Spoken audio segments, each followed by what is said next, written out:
The innovation is really creating a tourism and genealogical education trail around the last resting places of Northwest Indiana Civil War veterans.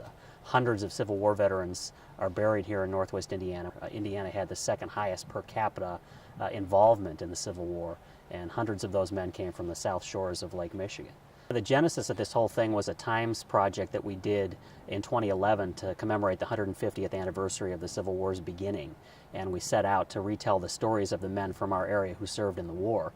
The innovation is really connecting all the different local burial sites and then using a website and mobile devices to retell the stories of the men who are buried here. The goal is to have QR codes at various spots of the cemeteries that we're participating with here, where you can actually scan the QR code with your mobile device and it'll take you to our website and the stories of the men who are buried in that particular cemetery. Educational history, the wars in this country are very, very important tourist draws on the East Coast because of the battlefields, and we didn't have that link. And so by being able to team up with Marc and all of his research and all the hard work, we're offering opportunities for our visiting families. There's a whole new educational component to our visit that we didn't have previously.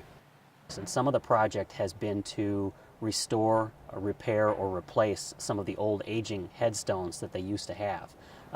The government issued marble markers. Marble doesn't hold up well in the industrial corridor that we work in. It's subject to a lot of erosion, and in many cases the inscriptions had worn off. Destinations are built by people like Marc. It's really the hard work of those individuals, whether they're creating a Civil War memorial trail or they're building a gummy bear factory or the Holiday Star Theater. I mean, you know, our job is to tell the story.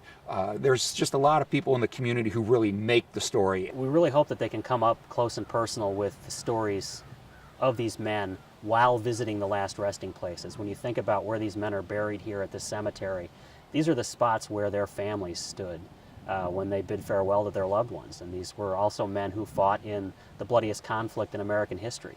And to be able to come up close and personal with those stories and stand in the places where their loved ones stood, I think is a pretty powerful experience for some people.